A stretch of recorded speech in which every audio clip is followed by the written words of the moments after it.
You're watching CHCO-TV's gavel-to-gavel coverage of the January 2024 regular council meeting for the Municipal District of St. Stephen. I'm Florence Mitchell. And I'm Vicki Hogarth. In today's meeting, Emma Keach of the Charlotte County Seniors Resource Center will make a presentation to council. Under new business, the deputy mayor for the year 2024 will be elected. Council will also vote to revise Bylaw W-1 respecting water and sewer rates and charges. Council will move to authorize the mayor and appointed persons to borrow funds from the Royal Bank of Canada in 2024 to be advanced as required for water and sewerage accounts. Council will also move to authorize the borrowing of funds from Scotiabank to meet current expenditures for 2024. Finally, Council will move to cancel the December 2024 Committee of the Whole meeting and to move the date to the December 2024 regular Council meeting. Now let's join Council in the Moosehead Room at the Garceland Civic Center in St. Stephen.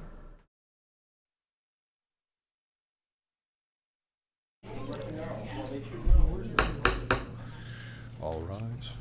Anyways, welcome to the Municipal District of St. Stephen Council agenda, January 31st, 2024 at 6 p.m. this evening. Let's start by everyone's attended. Okay, before we begin, I would like to respectfully acknowledge that we are gathered today on the ancestral unceded territory of the Passamaquoddy peoples. I'll take a mover and seconder for the agenda of the regular council meeting on January 31st, 2024 be approved. Councilor Eastman? Second. Councilor Harding? Any questions? All those in favor? Aye. Any opposed? Seeing none, motion carried. Thank you. Any conflicts of interest this evening? Declare. Seeing none. Okay. Okay. Next up, the adoption of the minutes. I'll take a mover and seconder for the regular council meeting. Councilor Heislip? Second. Councilor Wright. That the minutes of the regular council meeting held on November 29, 2023 be approved as presented. Any questions? All those in favor? Aye. Any opposed? Seeing none, thank you. Motion carried.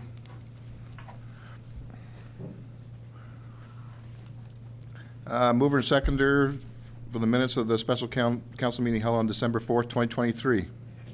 So moved. Deputy Mayor Wheaton, Councilor Cornish. Any questions on that? All those in favor? Aye. Opposed? Seeing none, motion carried. Thank you. Mover and seconder for the minutes of the special council meeting held on December 20th, 2023. So moved. Councilor Harding, Councilor Eastman. Any questions? Okay. The minutes of the special council meeting held on December 20th, 2023 be approved as presented.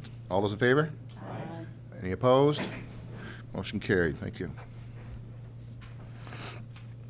Okay, next up we got public delegation from the Charlotte County Seniors Resource Center presentation by Emma Keach. All right, welcome. Thank you so much. Just come up here. Yeah. Thank you. Firstly, thank you for having me tonight. I'm just here to tell you a little bit about Charlotte County Seniors Resource Center. So there is myself, I am Emma Keach, I'm the resource coordinator, and then there is my fellow Carol Davidson, who is the resource coordinator assistant. We're a strong team of two as right now, but we hope as this program builds, we'll be able to add more staffing to better serve our clients. So this initiative is through Nursing Home Without Walls, which was started by Suzanne Dupree-Blanchard, a researcher at University de Moncton. She strived towards helping seniors to stay at home longer and minimize unnecessary emergency department visits. Through helping seniors access appropriate services and information and providing opportunities for socialization, access to education on aging, and responding to the needs of the community. This initiative is in partnership with Passamaquoddy Lodge, the Healthy Seniors Pilot Project, Nursing Home Without Walls, and the Government of New Brunswick. So this is just a message from Suzanne Dupree-Blanchard informing us that 22% of the population of New Brunswick is over 65. This program had started with a very successful collaboration between Westford Nursing Home in Port Elgin, University de Moncton, and Dr. Dupree Blanchard. And Port Elgin currently has 385 clients. So the hope is to replicate that here. So just a little bit about us. The 4 pillars of our program are: we're a non-medical service. There is no cost to the seniors to access our services. We're offering education sessions and in-person services to access those social development programs. And our goal is to combat social isolation whilst helping seniors stay in their home longer. So we are serving the whole of Charlotte County and the Fundy Isles. This project is a community-driven project, so we're interested in gathering insights into the needs and preferences of our seniors who aspire to age in place and within their own homes. So our office is actually based in St. Andrews at the Wellness Center, but if seniors are unable to get to us, we certainly are more than happy to go to them, and we've done a lot of home visits all over Charlotte County. So this is just our contact information. We have a website, and you can find us on Facebook.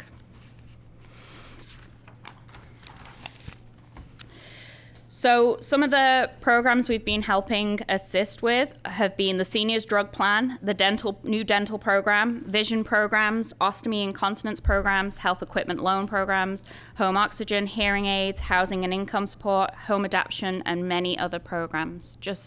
There's a lot out there, but seniors just don't know about it. So we're just helping navigate that and help them apply as well.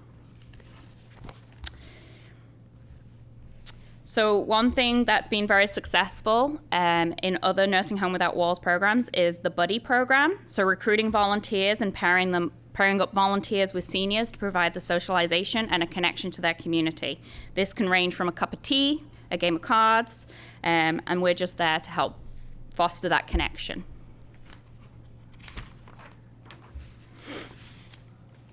There's also so many wonderful social opportunities out there. So again, we're just acting as a social connector. We're working to inform and encourage seniors to attend different programs and events. One little program we had been doing was offering seniors to come make an appointment, come and have a warm beverage, and sit in with our happy light for a company. So our center is dedicated to promoting robust intergenerational ties through various initiatives such as volunteering, the Buddy program, mentoring platforms, skill sharing, and social gatherings.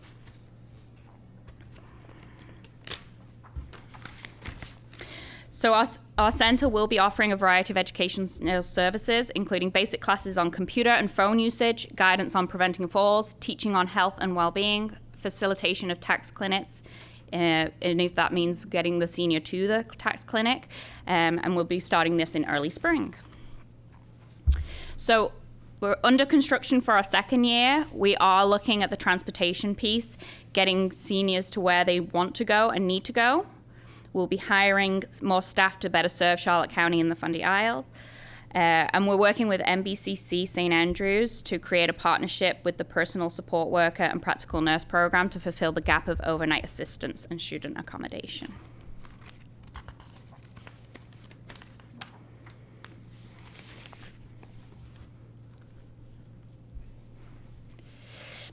So the word is spreading. There's plenty of media news stories about Nursing Home Without Walls, so I encourage you to take a look. And we need help to spread the word about this program. We are asking people to let seniors know in each community. I'm going around and bothering every community I can in Charlotte County to let them know. And if there's a senior group who would like me to come and represent and inform them, I'd be thrilled to do so. Thank you. And any other questions? So, Heislip? Yeah, it's good work. Seems to be very daunting, and you're moving along. One of the things, and actually, I just thought of it. Somebody called me today. It's access to a doctor. Do you help with kind of matching up? Because I know that there's a couple doctors leaving, and he had called today and said, "I don't know what to do." Yeah. So, do you aid and try to get them on the list, or getting them to? I can just advise them to call the 811 number, but unfortunately I don't. I mean, I can only advise them for that. That's not something I can solve, unfortunately, but certainly can advise them where to go and what to do. Yeah. That's good. And the other thing is, I found that, well, my aunt was 94 and in her own home, and my mother was almost 96, and they stayed in their own home. One thing that she really liked was when you start to lose your vision, you can't read anymore. And then when you start to get arthritic hands, you can't do what you did before. She was a knitter and always busy, right? What she found, though, is, and I didn't know this, and I don't know if many people know, is the library down here has a lot of resources as far as like those books. Yes. You know, the audio books, and yeah, they actually send you they actually send the machine from Moncton free of charge, which we didn't know about. And you can actually sign up to that, and they'll send you 10 books a week, and then you just send them in. They just send them in. It's free, and then you put them back in the packages and send them in the mail again. And that really helps seniors because they just can't, they can't read anymore if they can't see, right? So something to keep in mind if you're advising out there, right? No, thank you. Yeah. Deputy Mayor? I also think it's a wonderful thing that you're doing. And as I was reading through it, like I've had quite a bit of information on that, but as I was reading through it, just in the last 6 months, I've had they were couples, and one member of the couple had Alzheimer's, right? So, and they were being cared for. One was the husband who was caring for his wife, and the other two were wives looking after the husband. Eventually, all three of them have ended up in the nursing home. I mean, they just couldn't keep them at home. But I find the people that are left, the caregiver that are left at home, are the ones that are struggling, because all three couples have been married more than 50 years, and we're doing a lot of things. So I'm just wondering if there would be help for these people, the caregiver. Like, the ones in the nursing home are doing just fine. Right. But, the ones left at home are the ones that... It's for social? Yeah.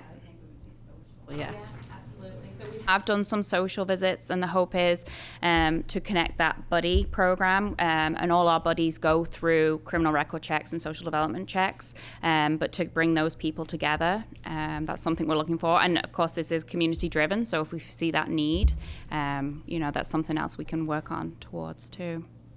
Yeah. Thank you. Councilor Wright? Thank you. I just had one question. I really perked up when you said you were working with the college, and I think you said the PSW and LPN programs. Yeah, so that's our year two. And our year two will be October, so that's what we're working towards. Sorry. Question was, is this an initiative that this chapter has started, or is that something that's been done in other areas successfully and it's being implemented here? I'm just curious. That's something we've just decided we really want to work on. As I'm connected to the Passamaquoddy Lodge too, it would be beneficial for them as well to keep those people in the community, and also helping those students. It works for both, right? To have them overnight accommodation, but also for those students to have somewhere to live. So it's kind of looking after two categories at once. Yeah. So we're hoping to really drive that come September. We just started November 1st, so we really are building this program. But it's been wonderful. We've been able to help people even just apply through social development for housekeeping or for personal care, all of those things. People just don't know how to navigate that system, and so that's what we're here to do. That part of it's fabulous. Congrats. Yeah. Councilor Harding? Thank you. Yeah, and you're fortunate because the minister for the seniors is right here in this area. I've been spending a lot of time with them. Yeah, I'm sure that, yes, I'm sure that she will do lots of things for you. And I think that's you're very lucky to have her. Yes, absolutely. Yeah. Thank you. Any more comment? Councilor Rodas? Yeah, I think this is great. I used to work for Extramural for 5 years as their social worker, literally doing all of that. So I wondered about, do you also help with New Brunswick housing renovation applications if they need accessibility things? Those are, And then my other question, for the overnight visit. So you're thinking that would actually be kind of like a housing partnership where they would stay in home? Yeah, and we just presented to St. Stephen Extramural and in St. George too. So we're working, as a stakeholder. So we're certainly not here to duplicate services. We're here to be a complement to those services. And I want to tag on that. I don't know what you just meant by overnight visits. So can someone explain that to me? so just the hope is to. Because there is a lack of housing, especially in St. Andrews for students, we'd be looking to pair up seniors with those students. Sorry if I wasn't clear. Yeah. Yeah. Okay. Okay. Yeah, it's also great because I had so many seniors that I ended up having to place because they didn't have friends or family here, but the overnights were too dangerous and they actually could have stayed at home other than that. They just had falls in the night, so that's going to be a big solution. I also, I might connect with you after because I had a couple people reach out to me and offer to be volunteers to put up security systems for seniors if the seniors were to purchase them, but I didn't want to refer those people directly to seniors just because I wanted them to have a criminal record and vulnerable sector check. So maybe I will refer those people to you, and if somebody has a need to have a security system or motion lights installed, then we can connect you. Is it okay if I leave my card here? Yep.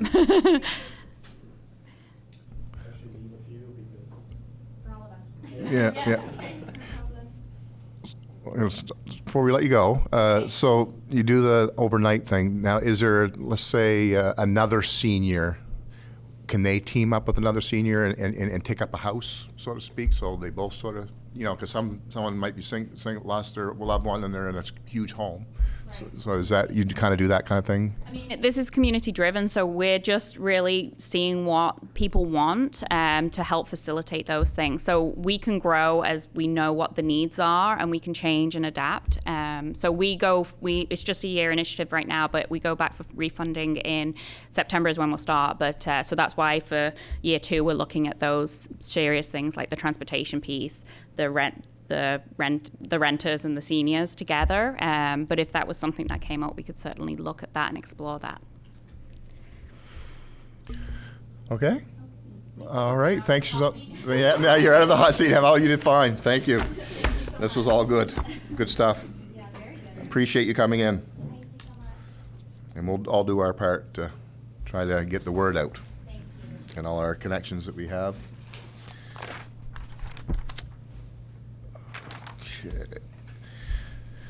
Okay, next up I'll have a mover and seconder to go into the CAO report. Councilor Wright, Councilor Otis, you want to make some comments on your report? Sure. Jeff? Thank you, Your Worship. So the report is a short number of items this month, but they were very time-consuming items that we were working on from my office. An update since the writing of the report on the NB Power Community Camera Pilot Project. Did get notification yesterday that we have a date for the installs, which will be in early February. So we'll be up and running in the next few weeks, which is good. Otherwise, as the report indicates, a lot of time working with the over this reporting period with the shelter, out of the cold shelter concept project, whether it was with you folks or with my colleagues at the GNB and Neighborhood Works. Still working away on reviewing citizen concerns, mitigation plans, looking at all strategies at this point. And I imagine more information will be coming on that in the near future. The utility review is a big undertaking that the Deputy CAO and I have initiated, really trying to get to starting at the very basics of how that utility operates, and looking to make sure that we're doing things the right way, that we're running efficiently and effectively. And as the report indicates, even though we're early on, we're finding a lot of things that we need to clean up and fix.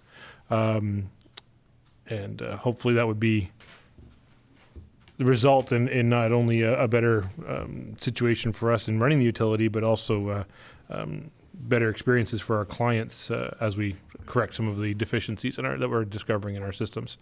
And the last point is I was started planning our strategy session, which I believe is now scheduled with council. So I'm working on a few different tactics to employ to get us thinking in new ways. So that'll be more information will come to council through your emails in the next little bit for some pre-reading / pre-homework, much like our facilitator has done in the past, to feed those conversations. But the last thing is not in the report, but just something for our community is the knowledge that we have a new crop of international students that arrived yesterday. Most of them are from Brazil, so welcome to all those folks, and thank you to all the host families and the administration that looks after these young folks while they're here. That's a great opportunity for them. And with that, I'll take any questions, Your Worship. Any questions of council? Wow. Okay. Oh, sure. Thank you, Jeff. It's been a really crazy few weeks, and I just really appreciate all the work that you've done. And there's been a lot of moving parts in the past few weeks, so you're doing a great job, and just want to thank you for your hard work. Okay. Yes, I'll take this time to maybe share our Monday, which probably created a lot more work for Jeff and his team, but had the pleasure of spending quite a few hours with the Premier, which would have been a lot of work that we threw the curveballs, but it was a very good meeting. It was good to hear his point of view and his support in this, and I probably put him through a lot of pain in the last little while, and probably anyway, well, I got a meeting with him, and it was nice to have that chat, and it was nice to have that back and forth and help build something, not just say we're going to do this way and that way. We actually, that's why it took so long. We actually put something together, and hopefully we can get that and bring that to fruition, but that's all coming soon. So just want to give a thanks for the Premier for coming down, and for Minister Bacchus for coming along as well, and probably help set that up. And all right, so we had a mover and seconder for the CAO report, and there's no further questions. All those in favor of accepting the Chief Administrative Officer's report? Aye. Any opposed? Report accepted. Thank you. Okay, any public comments or questions? Seeing none.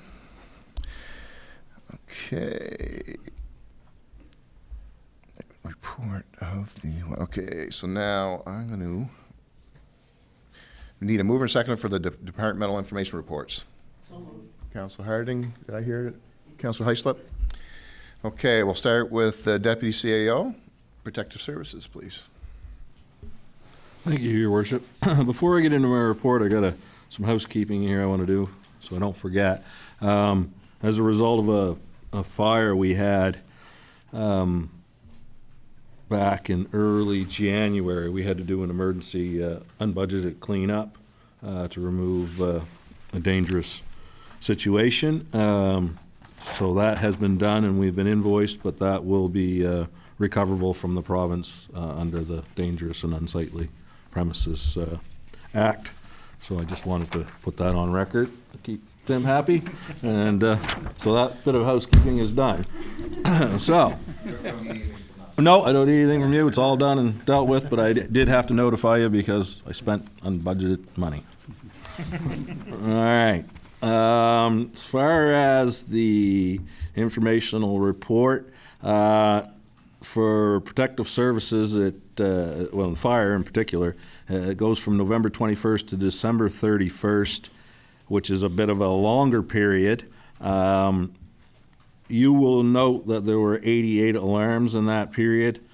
I would like to add that line 14, 15, and 16 under alarms were pretty much all related to a series of storms we had in mid to late December. And there's 52 calls of that 88 that are related to those storms. So if you extract that, we had 36 calls, which would be a more or less normal number for that period. I don't have the exact number with me as far as where we ended up at the end of the year, but it was around 330 calls, somewhere like that.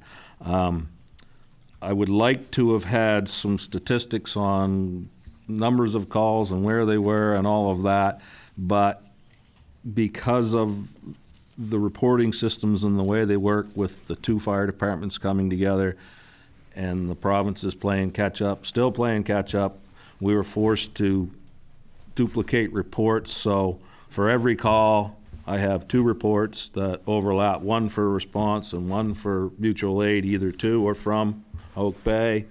So the statistics are a jumbled mess. I'll put it to you that way. So I may at some point be able to work through that and come back with something usable, but no guarantees on that. Moving forward, Melanie and I have come up with a way that we're going to manage that internally to avoid complications moving forward and reduce our workload, because it's a huge amount of work to duplicate those reports. We ended up submitting over 500 reports, and they all take a lot of time because you sit and you watch the wheel on the database do this, and then you enter another number, and very time consuming. So that's it on alarms. There's nothing really in there other than reporting that a large number of them were a result of the storms. It is, now that we're into January and almost into February now, we're back into training season. Firefighter 1's underway. We have 3 firefighters from St. Stephen mixed in with the other, I think we have 21 or 22 in that program. I'm helping with it, but not as much as I have in past years. I'm going to be starting a driver-operator course for NBCC in the coming weeks, and my focus will be on that part. I guess that's the highlights as far as fire. I would also, I guess, like to note that fire driver Joe Richardson took leave from the St. Stephen Fire Department. He moved on. He's now working for the Office of the Fire Marshal, so we wish him the best of luck with that. And of course, we'll be looking to hire somebody soon. The postings are out now to replace Jason, Jason Richardson moved up, takes Joe's job, so we have to replace Jason.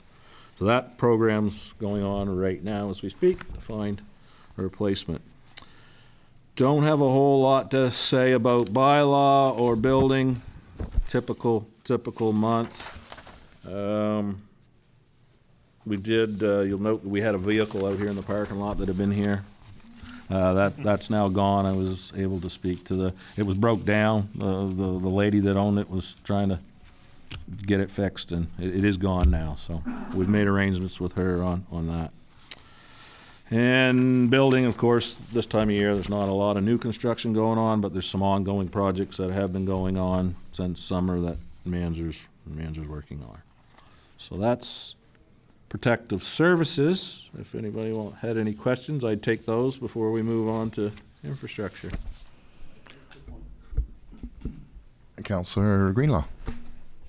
Yeah, just on the building inspection report, it says office has 5 unsightly properties dealing with the unsightly premises bylaw.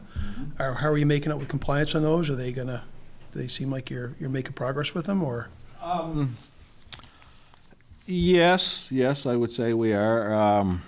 Again, I can't really give a lot of details, but some are complying, and some will have to go through the process and do what we do when they don't comply. I guess that's the best I could say. Yeah. You're welcome. Okay. Well, I will ask one question. The numbers you give us, 348 or whatever it was for the year call, or whatever that might that is, we have no numbers for last year to compare to, do we? I have some estimates. I think St. Stephen ended up at around 200 last year, and Oak Bay would have been somewhere between 75 and 100. So if we back out the storm, we were more or less there. I will say that overall, province-wide, since we've gone to regional fire dispatch, numbers are up. And they said that that would happen. And part of the reason is we lost our local people. So, for instance, a contractor's out in Warwick burning brush on a property that they're cleaning up. The locals know what's going on. So a call will come in, somebody's driving down the highway, I see smoke in Warwick, and they'll call in. Our guys would say, yeah, that's just so-and-so burning brush, don't worry about it. When they call the comm center in St. John, they're like, okay, there's a fire. So there's a certain percentage of calls that would have got weeded out by the local dispatchers that do not get weeded out. So that has driven our numbers up, and that's across the board province-wide.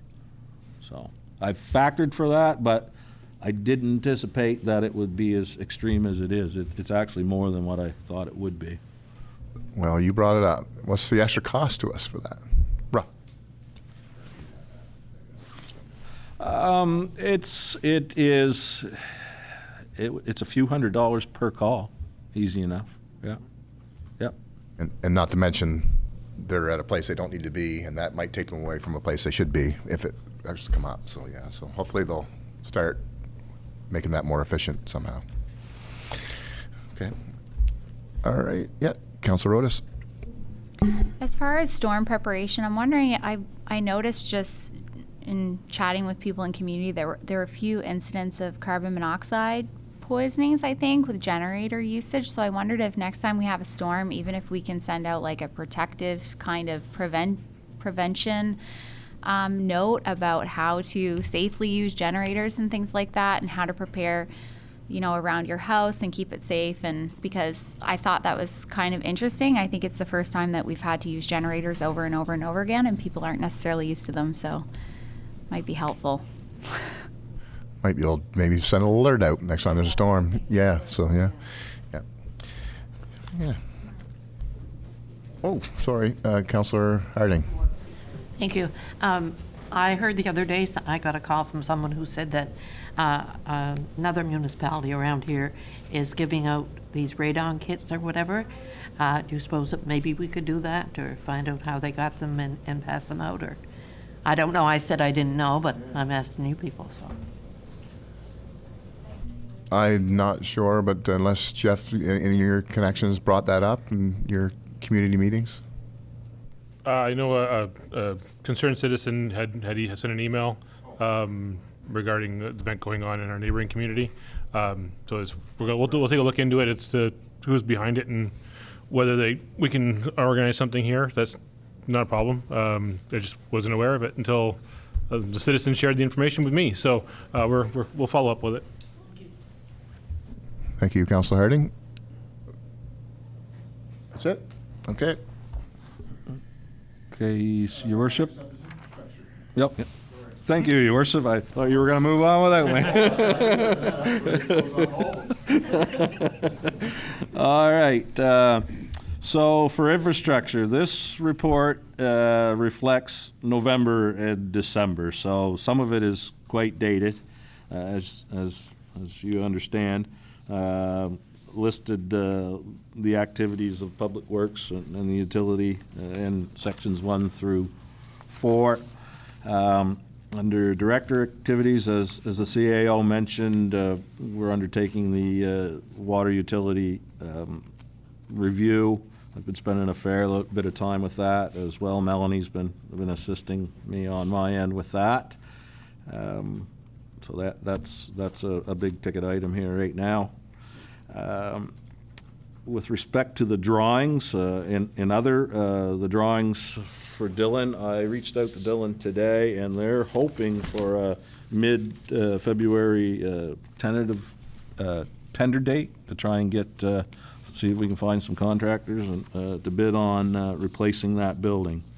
And that's been the plan all along, to try and get that out now so that we can get some contractors before they all get booked up for the next building season. So fingers crossed we'll have good results there. Also, I had mentioned that we hadn't applied any sand at the date of writing this report, and that still applies, with the exception a couple times we've had to go out on the sidewalks. The salt just wasn't being effective enough in places on the sidewalks in one of the more recent storms, so we had to put some sand out there. In some streets, you will notice that they're cleaner, and others, they look like we've sanded them, and what that is cold patch that we put in holes that blows back out, and it looks like we've been sanding King Street, for example. That's not sand. That's our road falling apart. So, sorry. Yeah. Then, as I mentioned, the last item we did replace our mechanic, Donnie, that moved over to the fire department several months ago. We now have our replacement, and so far so good. That's it. Councilor Rodas? I see you have 5 unsightly properties. Are you getting as many calls as you anticipated after we kind of looked at that, or not as many? Like, are they appropriate calls is what my question was. I don't think that the call volume related to them is any more or less than it would have been before, not that I'm aware of. Oh, my goodness, you guys. Greenlaw? Since we're doing the analysis on the utility, do we have a good handle on what the fire at the lagoon is going to cost the town that's not covered by the insurance company? Because obviously they're not going to cover everything. When you talk the cost of the diesel and the rentals and so on and so forth, and over the years, they're going to cover a part of it, but they won't cover all of it. Because that'll have to be factored into the budget for that. Right off, no. I know that they had given us numbers as far as our operational costs. The biggest one was the diesel. Once we get off the diesel, that kind of settled that. Now, we still have rental charges related to blowers and the trailers and things like that. I think we're probably still under that cap that they gave us. I'd have to look for sure. I'd have to have these guys look for sure. I wouldn't be able to access that, but I think we're okay. As far as the replacement cost, I wasn't really too concerned on that. They basically said, not to worry about that. The limits were quite high. So absolutely, there's going to be some costs that we're not going to recover, but I couldn't tell you right off what that would be. Hopefully not a lot. But time will tell. Councilor Harding? Thank you. What time does the workforce start in the morning? Because I think that the other morning when I was, they woke me up at 5 after 5. Did they go to work at 5 o'clock in the morning? They do a heck of a good job on that. On storm days, they Yeah. will, depending on the weather. A normal day, it's 7. But on storm days, it can be as early as 4. It just depends on, what it's doing. But yes, you probably did see them out at shortly after 5, yeah. It's a balance between annoying everybody by being out there and not annoying everybody by being out of their way when they go to work. So you're never going to satisfy everybody, I'll tell you that. But the earlier we get out, the easier it is for us.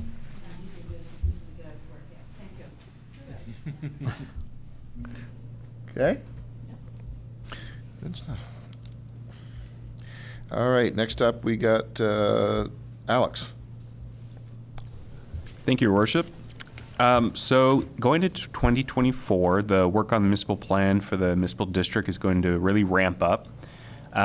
We're already well into the mapping, so there's a number of areas we've already done for some background mapping. And once we have a background research document completed, we'll be ready to bring it to you for discussion and review. And at that time, we can talk about a schedule for doing public consultations, so doing a survey mailing out a survey to every household and setting up consultations around the municipal district. As Deputy CEO said, the development so far this year has been quite slow. So on the development side, same as the building side, just a few files to report on there. But for 2023, just give you a kind of synopsis of your last year. You had a total of 89 building permit applications processed, reviewed for zoning compliance. 46 development permit applications processed. Total construction value in the municipality, $6.3 million. so that's new build. 43,700 remitted to the municipality in permit fees. 18 zoning compliance letters. 10 registry documents. 13 variances or terms and conditions applied for specific developments. 5 sign permits. 1 rezoning application approved. 1 temporary use application approved. 26 subdivision applications, which meant 47 building lots added to the district. And a total of 58 new net dwellings were permitted last year. Just a couple interdepartmental items. There's one zoning enforcement monitoring file we're working on municipal district, so that's just of January. And we also started work on creating a digital form of the development incentive application that Future St. Stephen and the CO use with developers. So that is going to be fine-tuned further going into this year. So that's it for my report. If there's any questions. Okay. Oh, Earl. Or so here, Councilor Eastman. Hi, Alex. As you see, I don't know if you can see it because I can't see it. What's printed out of here? Okay. Getting a little older here. But I don't know about you guys, but holy crap. Can you read that? Well, if you can get a MacBook, you just zoom it right there. Yeah, if I get a MacBook, yeah. Oh, you can do it on this thing. Yeah. Can we not get this a little bit bigger? So you printed that one? Yeah. Yeah. Maybe, well, when you're printing it, I think you probably could step it up before you print, maybe? No? I'm not going past that. Yeah. If I, We'll see what we can do. yeah.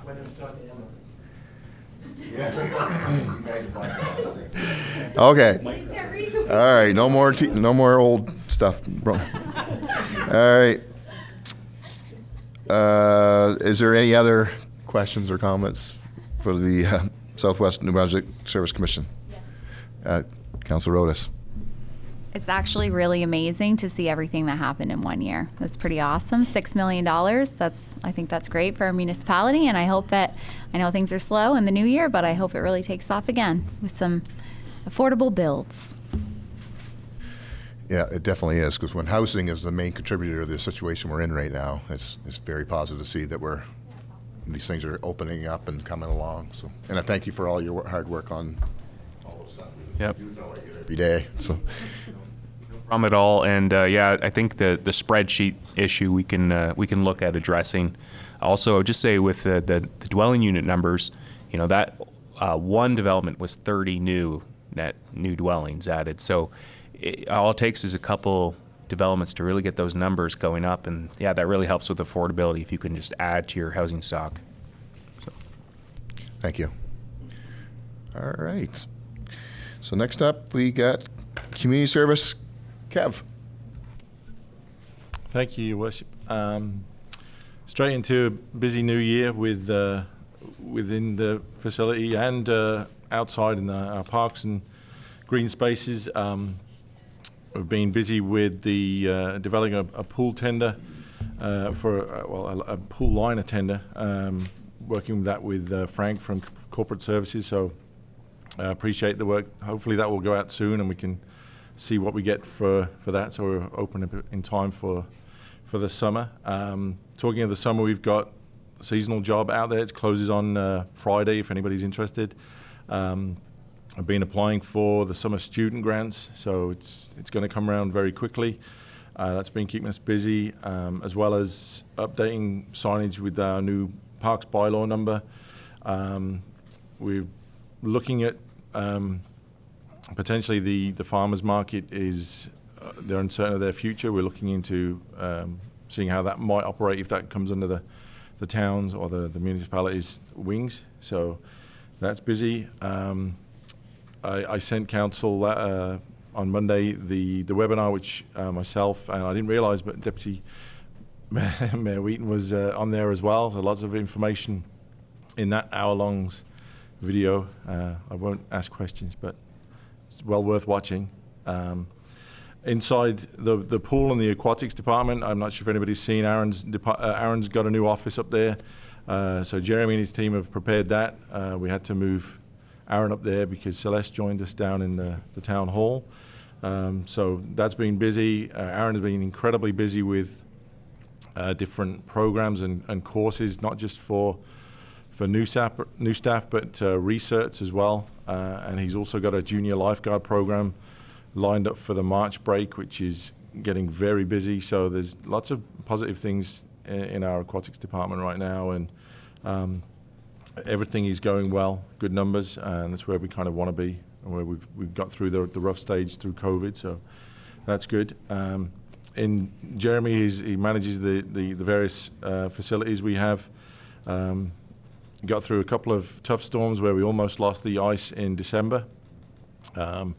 That was very close to not coming back, but we managed that. So that's kudos to Jeremy and his team. The storm as well. We had to get some overtime help from Sean and his team with the basketball court roof, because that storm was coming, and we had a little bit of damage on that. But we're working with that, the insurers on that too. As we mentioned at the Committee of the Whole, the sauna is operational, if anybody hasn't heard, and it's ready to use, and it's well managed now because it's not, the public getting there, no offense to the public, but it's the guards that can monitor it, because it was people pressing buttons and damaging it, which was the problem.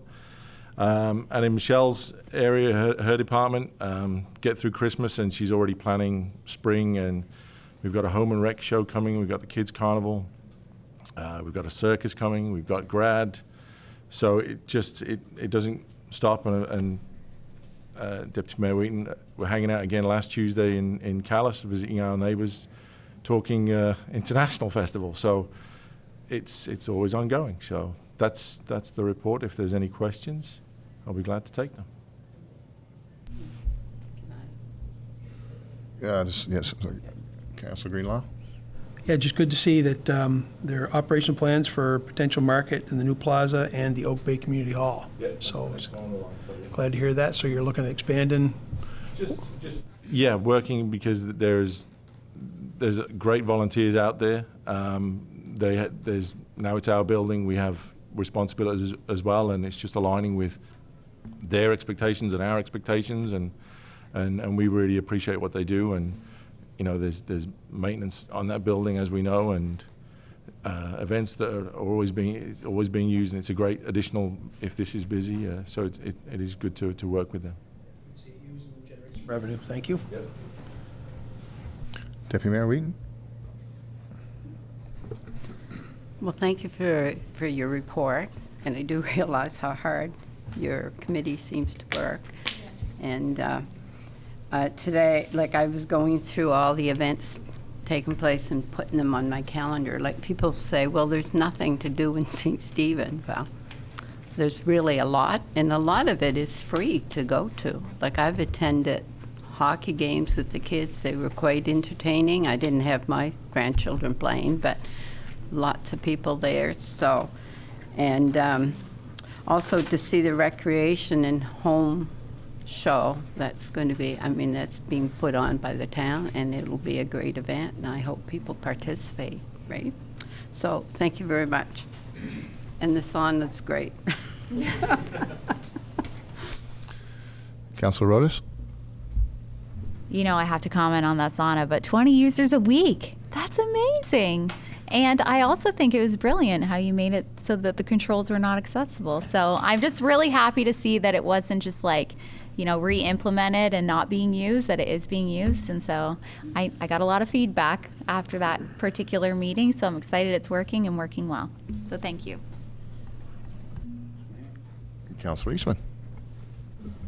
Kev, I see you submitted a grant for the Pickleball Association. Not a comment really to that. It's did we ever pick a place for this pickleball?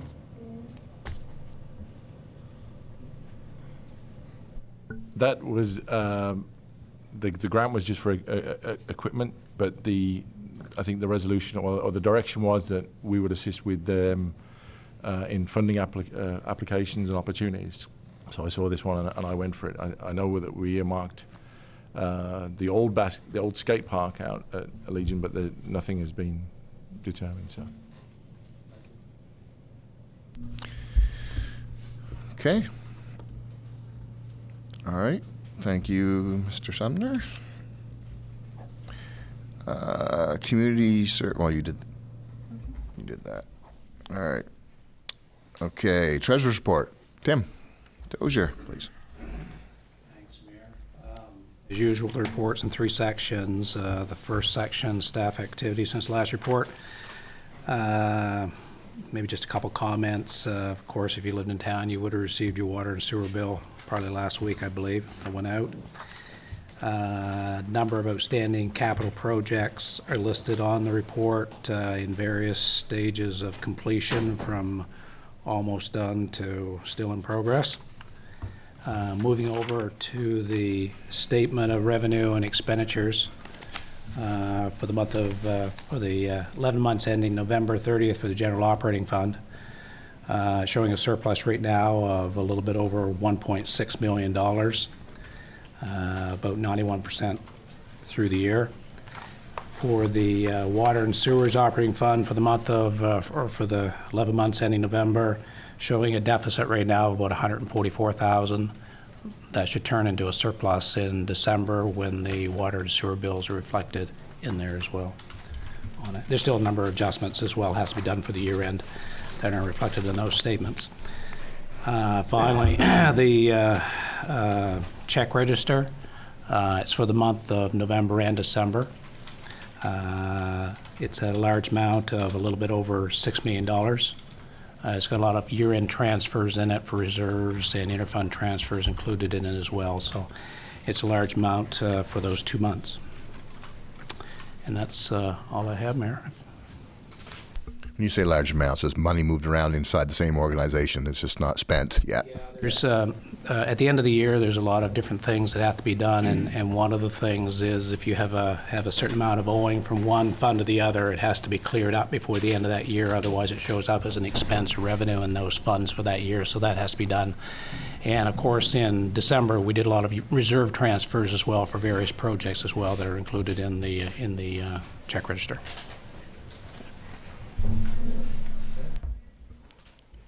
Councillor Wright. Thank you. I noticed on the first document, the actual report on page 2 at the top, item E says general ledger reconciliations and analysis of accounts, and then it says month end completed to December 31, 2022. Was that a typo when it was 2023, or is that? That's the work we do for the audit, so I'm just working my way through that right now for it.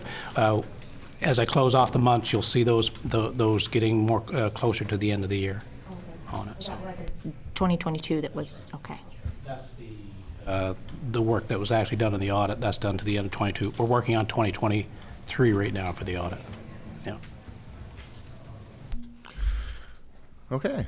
Well, geez, we got questions coming out like crazy tonight. Councillor Greenlaw. Now, previously, I just asked about the project updates and some kind of a report where we could see how far along we are with the project. So if we're 60% along with the projects, how much money have we spent? Are we 60%, as far as funding goes? That way we keep track of it, so when we get close to the end of the project, we know if we're going to go over or not. And anyway, if we could, I don't know if that's possible, if you could do that or not, just to, how far spent we are with the project progress. I'll remember to turn my button on this time. Yes, I'll take a look at that. I have numbers that I use, and it's basically the numbers that I've actually gone through and processed the invoice, and that I probably can take that amount. And it might not be. It's basically what I've paid, or what the town's paid, up to that point, and compare it to the budget that we have, and I can give you the progress as far as the numbers that I have right there. It may not be what's actually happened because I haven't really received the invoice yet from the engineer or from the contractor on it, but I can probably give you something like that with it. I actually went through today and actually took a look at some of the numbers that I had for those with it, just to have some idea for it. A lot of the projects that we have here are basically done now. the Union Street Phase 2 and the School Street. Basically, there's work putting a final seal on the pavement, I believe, for those two projects. There's not a lot of work done to be on that one. The Outdoor Plaza project, I believe that one basically is all done now. And we're just waiting for some final invoices.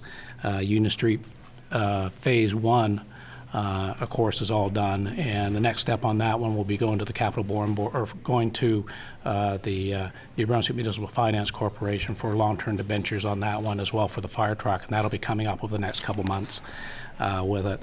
And the Garston Civic Center pool deck refurbishment, that's basically done. So most of the projects, except for School Street and Phase 2 Union Street, are basically done now, and they're just waiting for the final invoices to come in.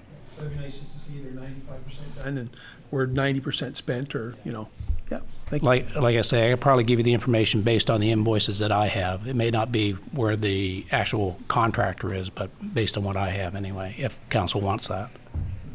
But not reported costs. There could be some incurred but not reported costs yet, right? Final invoices haven't come in. Yeah.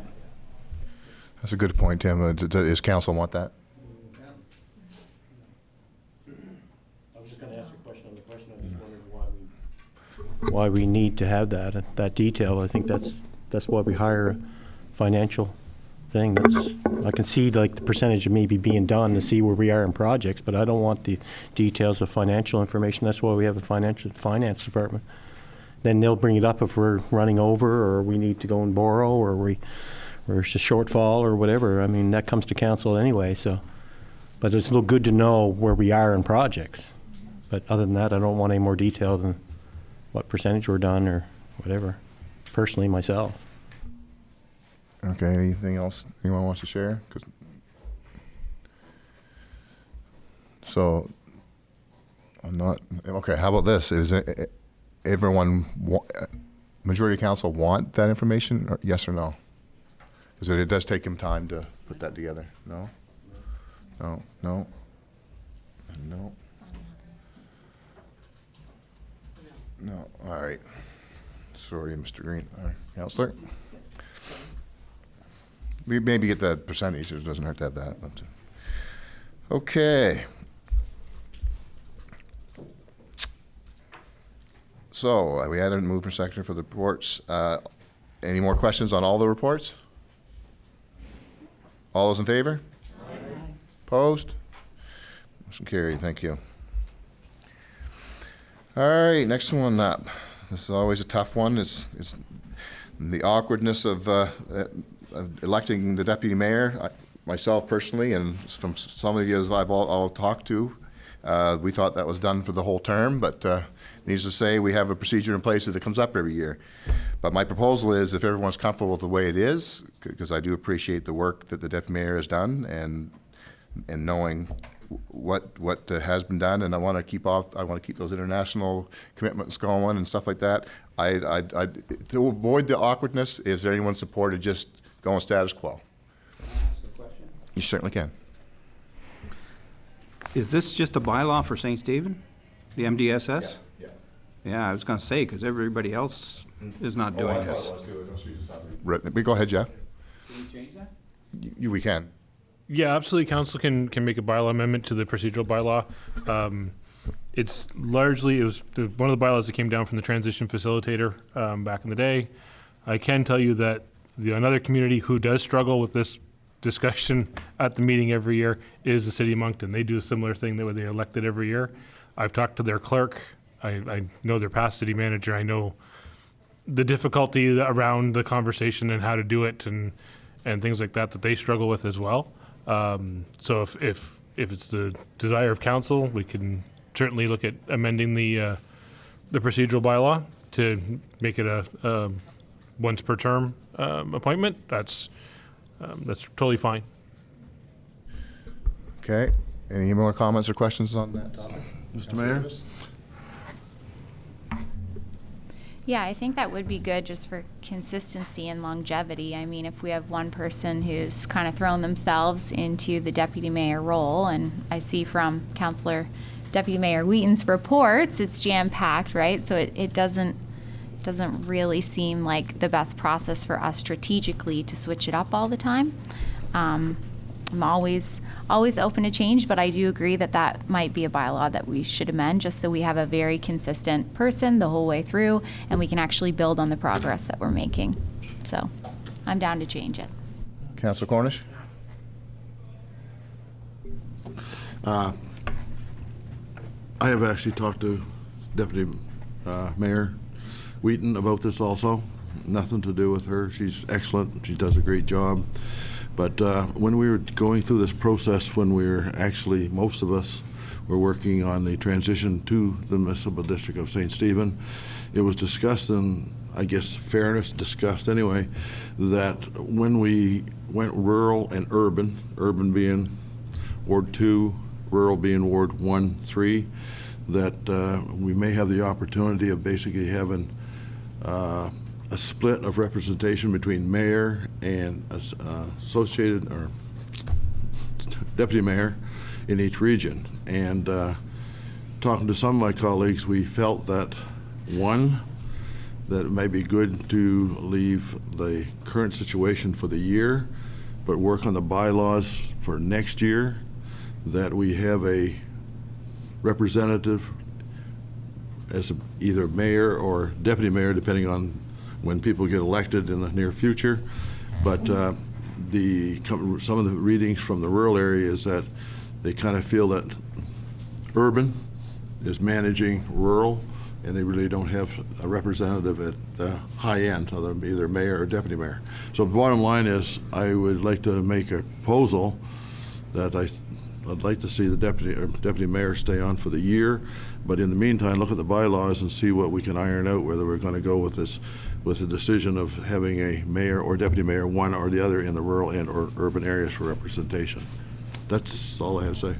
No, I do see your point, but the point is, how would you end up with a rural if we did another vote? Like, you can't control that vote, right? It's not like we're going to just pick one and just pick out of the 4 rurals. Sure, go ahead. I think that's where the bylaw would come in with discussion amongst the whole council of what's the best way to go. But my feeling of it is that I do not feel that Ward 1 and Ward 3 has the same weight as has all the leadership in Ward 2. I don't know how the rest of council feels, but I'd like to find out. So I mean, I'll speak to that. The control is right here. It doesn't matter if you got a deputy mayor title or a councilor title or a mayor title. The control is right here. There's 4 rural and there's 4 in town. And I'm myself at large. But anyways, but your point's taken. Is there any other, because you already spoke there once, sorry. Is there any other? Yeah. I was already looking at Councilor Harding, sorry. Okay, thank you. Yeah, I agree with Councillor Cornish, but that would be sort of tricky because, you know, someone from the rural, maybe elected mayor, somebody in here, I don't see any problem. I think Ghislaine should stay on until the end of our term. That's what I think. But anyway, that's neither here nor there. But I see your point, Councillor Cornish. I think you're just trying to fair things up, right?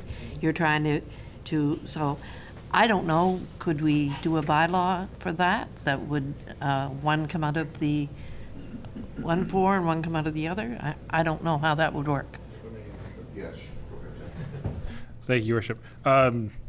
So for the, I'll put on my clerk's hat for 1 second and tell you and advise you that you're straying a long way away from your agenda item at the moment, which is the election of the deputy mayor.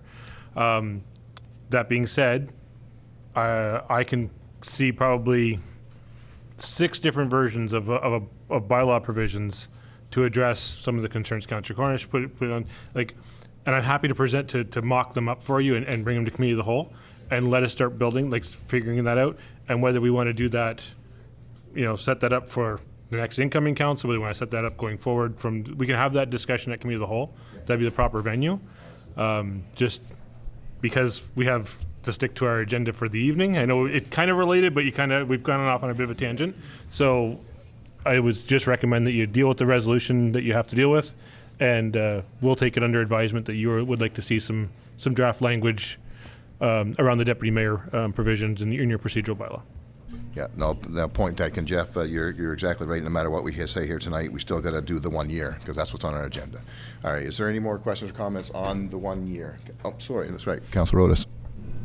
I think one comment that's really good to note about our municipality is I don't even know if I consider myself rural or urban because I grew up on the ledge and I live in town. And I think Deputy Mayor Wheaton lived in Milltown, lived in Mayfield, so it is challenging. I don't really see it as divided because we've all lived in different areas of town many of the years, on and off. So I think that if we're moving forward and we're amalgamated and we're looking for a unified voice that has equal representation, which we already have, I think that Deputy Mayor Wheaton is actually an excellent fit to Councillor Cornish's point because she has lived in many different areas of town. She's also worked with a zillion school children as a principal and has a lot of experience with representing people equally, regardless of where they're from. So. All right, so. I will stay on the agenda, though. She has my So. Like, Yeah, go ahead, David. okay. No. No, I was just going to say that I thought I was voting for her for the whole term anyway, so I'm fine with the right. I didn't realize that we was only one. You still need a nomination, official nomination. We need an official resolution on the books. All right. I will move that I propose that my nomination is to ask Deputy Mayor Wheaton to run again and represent us for this year. Okay, I got a second. Councilor Greenlaw, Councilor Cornish, Councilor Greenlaw. All those in favor, or yeah? Yeah. Oh my goodness!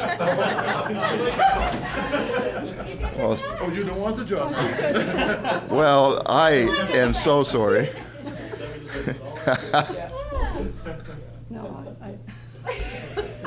It's great. It's kind of late now, but how do you feel? I'm okay. All right, all right.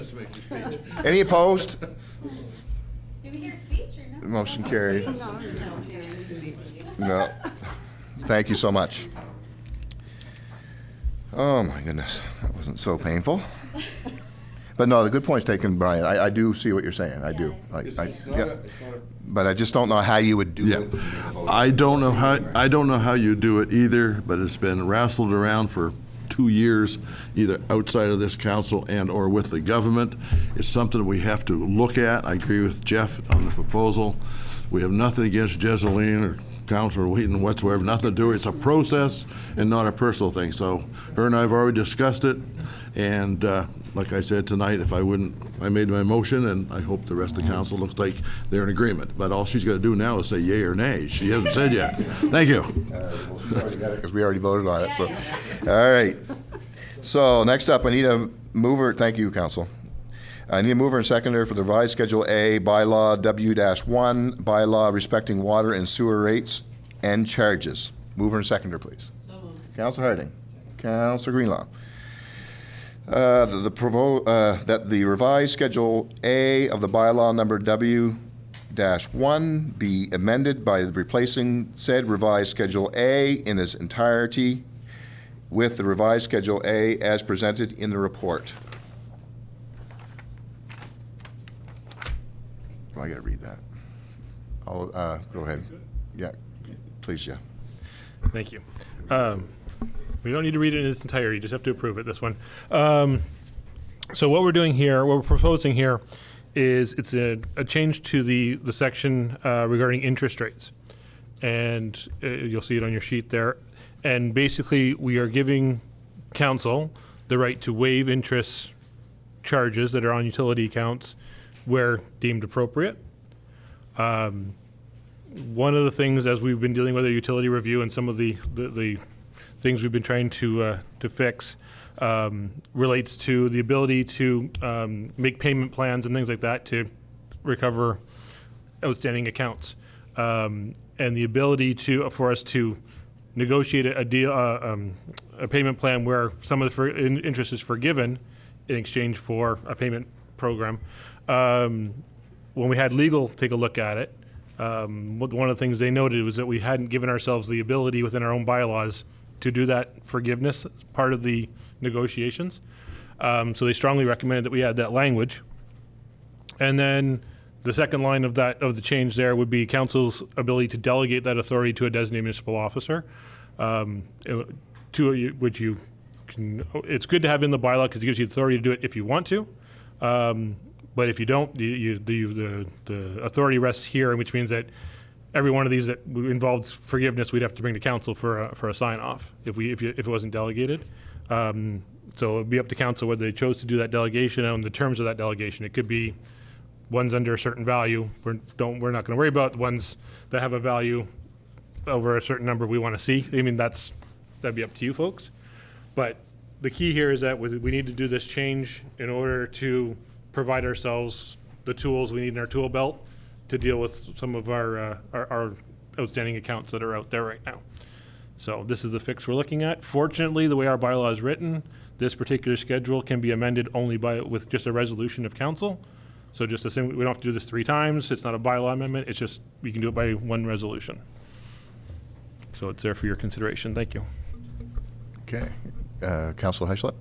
So the resolution to delegate a designate will be a later thing that we'd be looking at? That would be up to council, whether you want to do that tonight and say basically you have 2 designated municipal officers that would be appropriate for your consideration should you choose to go that route. Would be myself or the treasurer, or we could co-share that duty if that's what you chose. Like it's up to you. But I use designated municipal officer, the language there for a reason. It's a defined term in the act, and it limits it just to the 2 of us that hold that title. So. Okay, you good or you follow up? So if we were going to do that, I would like to see a little bit more information on how that threshold would work, right? Yep. Like what threshold it would be, right?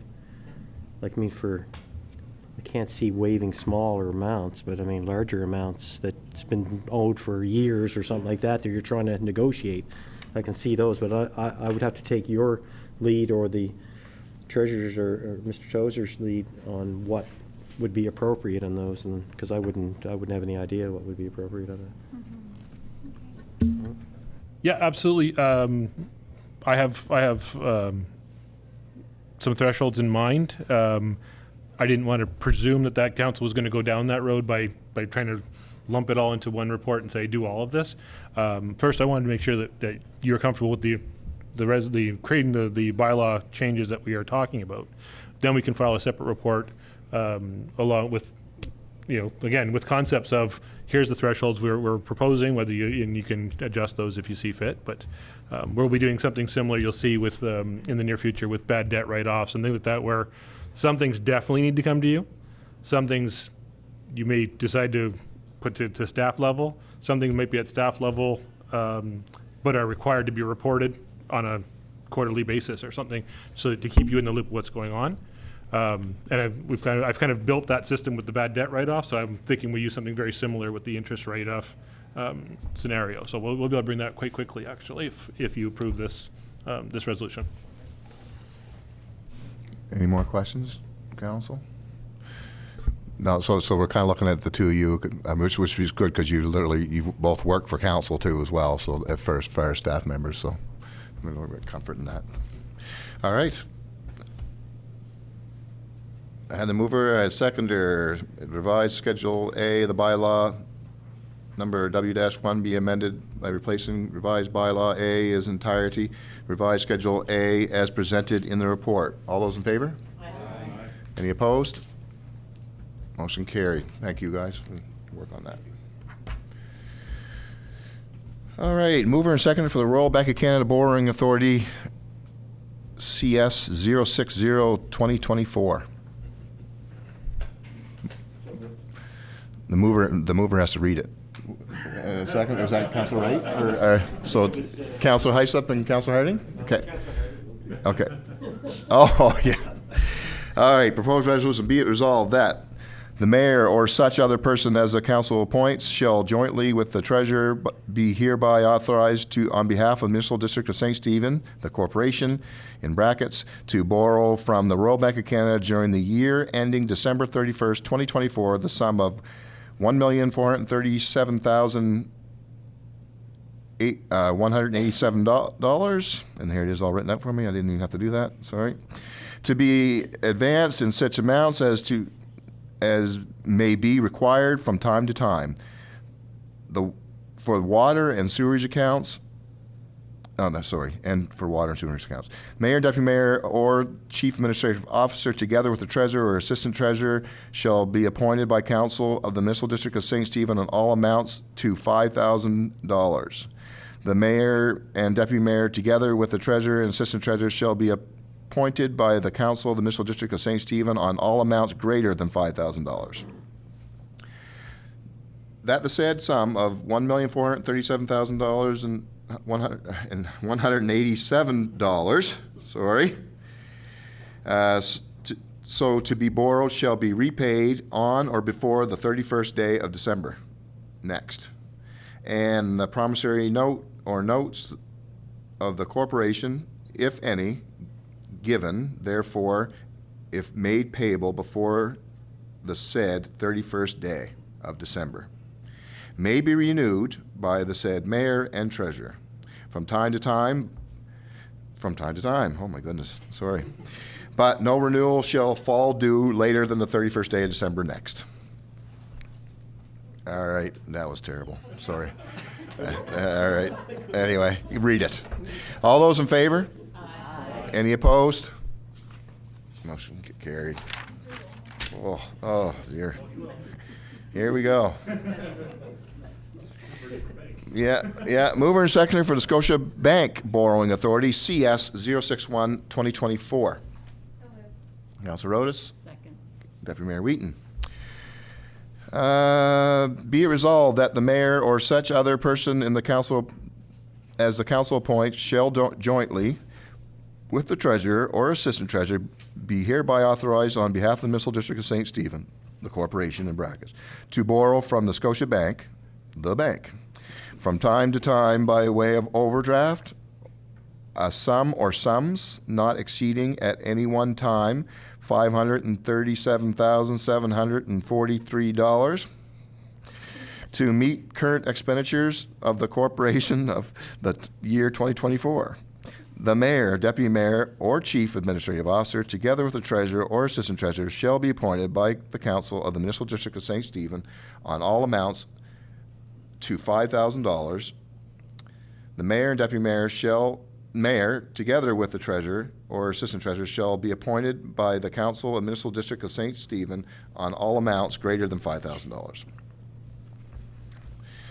That the mayor and deputy mayor with the treasurer or the assistant treasurer are hereby authorized to sign and deliver the Scotiabank Financial Services Agreement, any service requests, and other banking agreements on behalf of the corporation.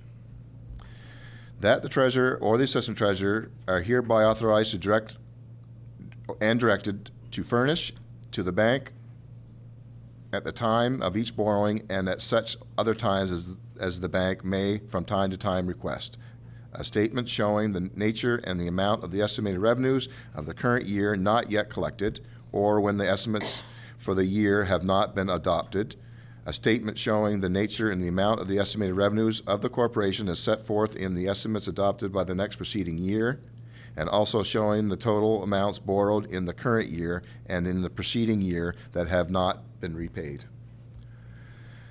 That the treasurer or the assistant treasurer are hereby authorized and directed to apply in payments of all sums borrowed from the bank, the interest thereon, all the monies hereafter collected or received on account or realized in respect of the taxes levied for the current year and any preceding years, and all the monies collected or received from any other source. Any questions? All those in favor? Any opposed? Motion carried. Thank goodness. Between that long and I need glasses, and I've been fighting that too long. All right, a mover and seconder for the council meeting dates.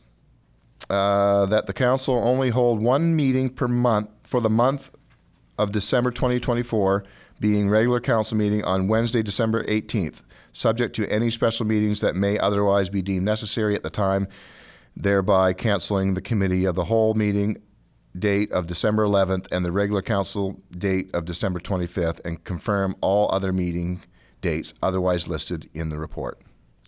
Question? All those in favor? I didn't, did I? No, I did not. That's right. Sorry. Thank you, Councilor Harding. Because that was so long, I read that, and I thought I already did. So mover, Councilor Harding, Councilor Otis. All those in favor? Aye. Opposed? Motion carried.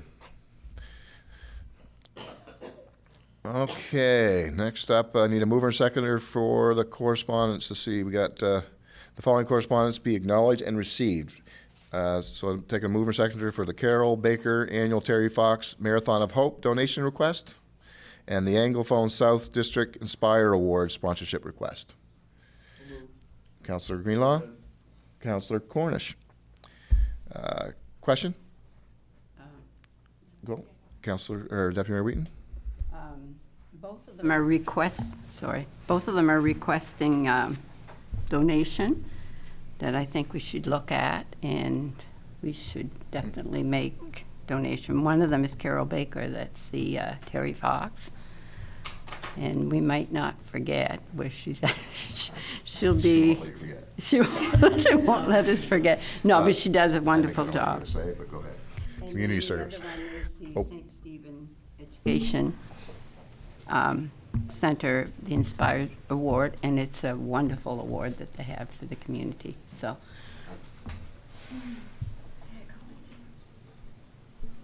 okay, Councilor Otis. I was thinking too, the Inspire Awards, I mean, that is just a fantastic award that's given out, and it might be a neat thing for us to consider, to actually look at some of those students and whether or not we have employment opportunities for them if they've made a significant change in their academics or grades. We could maybe even go the extra mile if the mayor is in attendance to just kind of feel some of those applications out and see if they would be, great to be on our staff and give them different opportunities. But I did wonder about the criteria, the donation criteria that we had talked about being developed. I know it's probably fell, farther down the list, but it probably is important for us to take a look at that before we actually confirm these donations. Okay, Jeff. Thank you, Your Worship. Yeah, passing the resolution as presented, which is to acknowledge and receive, we will carry these two over to join a few others that came in as part of budget preparation. That would potentially fall under the Community Grants Fund. We have, as you indicated, criteria has been lacking around our Community Grants Fund for many years.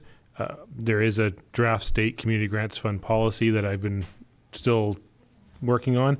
I suspect that there shouldn't be any issue saying that would be I'm hoping that should be able to be presented at the February Committee of the Whole meeting.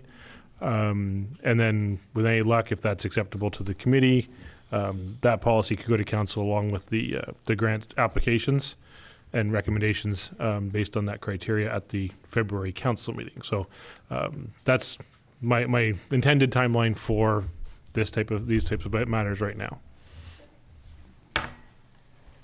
Okay. Oh, sorry, Councilor Harding. Sorry. If I can remember back a couple of months ago, there was another request from the school, maybe from the basketball team. Is that what you're talking about? That's going to be brought forward to the, and I presume it would have been a community grant.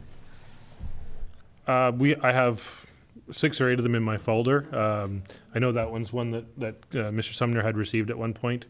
And like I say, each one will receive a recommendation from staff as to what, based on the criteria that we establish, hopefully at committee. So, but yeah, it's as I recall, it's one that we received, right? Yeah. So, yep. Thank you. All right. All those in favor? Any opposed? Motion carried. Thank you. All right.